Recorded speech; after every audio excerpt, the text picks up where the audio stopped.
Alors, vous savez, notre ville de Metz accueille 1007 élèves dans nos écoles, dont plus de 900 dans les écoles publiques.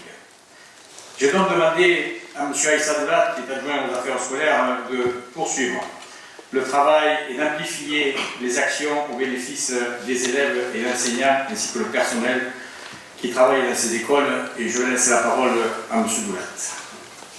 Monsieur le maire, mesdames et messieurs les membres du conseil municipal, chers Mézoises et Mézois, tout d'abord, je vous fais part de meilleurs vœux pour cette nouvelle année 2021. Mesdames et messieurs, est-il nécessaire de vous rappeler que l'école est un lieu d'épanouissement, de prospérité, d'élévation par l'apprentissage et contribue à la formation des citoyens de demain. L'effort continu fait par notre commune pour renforcer la qualité des enseignements et la mise en œuvre de l'égalité des chances constitue une des priorités de notre programme d'investissement. Dans l'optique de la réalisation des différents projets présentés au cours des précédents mandats, le service des affaires scolaires et moi-même avons concrétisé et accompli différents engagements et missions. Ces multiples actions ont permis à de nombreux enfants mézois de s'épanouir et de réussir au sein de nos écoles. Dans un objectif de continuité et de pérennisation de nos actions, je vais vous exposer les futurs projets pour la mandature 2020-2026. Mais avant cela, rappelons en quelques mots ce qui a été fait. Depuis quelques années, de nombreux investissements ont permis la réalisation et l'aboutissement de différents projets sur nos établissements scolaires. Nous avons été la première commune du département à équiper nos classes en TMI, tableau numérique interactif. Et nous sommes actuellement une ville pilote sur le département.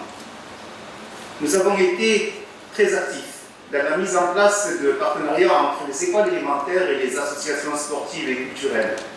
Par exemple, aujourd'hui, les enseignants peuvent bénéficier de séances d'éducation physique et sportive avec des éducateurs diplômés des différents clubs de la ville, tennis de table, badminton, voile, rugby, mais actuellement, mis entre parenthèses par la crise sanitaire.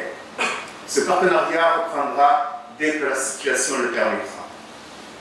Divers projets ont permis aux écoles d'être fortement impliquées dans la protection du milieu lagunaire. Par exemple, un projet entre le service des espaces naturels de cette aglo-Méditerranée et la commune de Metz a vu le jour, dans le cadre d'une campagne de sensibilisation et de communication sur la problématique de l'eau. Dans la continuité de ce qui a été fait, plusieurs projets sont actuellement à l'étude sur nos écoles. Ils ont pour objectif d'assurer un attrait pédagogique, un épanouissement et une réussite éducative de tous les enfants, tout comme je l'ai rappelé en préambule. Afin de mettre en œuvre ces desseins, notre programme d'action est ambitieux. Il s'étendra sur ce mandat et probablement au-delà. Nous avons comme projet la désimperméabilisation des sols. Nous allons mener ce projet en partenariat avec l'Agence de l'eau pour un meilleur drainage du ruissellement des eaux de pluie. Dans un premier temps, c'est la cour de l'école Clémenceau qui sera l'école pilote dans ce domaine. Puis suivront les cours des autres écoles. L'accessibilité pour tous les enfants. Dans la continuité d'améliorer le confort des enfants, une réflexion est prévue pour une remise en conformité des établissements qui le nécessitent avec l'accessibilité aux classes pour tous. La construction d'une salle à Jules Verne élémentaire. L'espace qu'offre cette école permet la construction d'une nouvelle salle de travail pour les enfants présentant une situation de handicap. En effet, cela permettra une plus grande action de l'équipe éducative pour l'inclusion scolaire lorsque la situation de l'élève ou d'un groupe d'élèves l'exigera. La création d'un restaurant scolaire. Certaines de nos écoles ont une restauration scolaire s'effectuant dans des AGECO.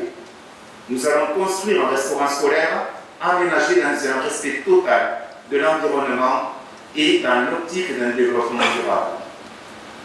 En fonction des possibilités financières, d'autres réalisations sont à l'étude, telles que la construction d'un préau à l'école Germaine-Coty. La concrétisation de ces propositions s'inscrit dans la politique générale du développement durable de la commune et permettra de valoriser nos actions auprès des enfants, des familles et des enseignants au sein des établissements scolaires publics. Tout au long de notre mandat, nous aurons l'ambition de renforcer notre partenariat avec les différents acteurs éducatifs pour que chaque enfant ait toutes ses chances de réussite dans nos écoles. Chères Mésoises et chers Mésois, vous l'aurez compris, notre école est la clé de l'épanouissement individuel et collectif, mais aussi le socle d'une société plus harmonieuse. C'est pour cela que je vous demande de soutenir les différents projets de notre équipe municipale. Merci de votre écoute. Merci Elsa.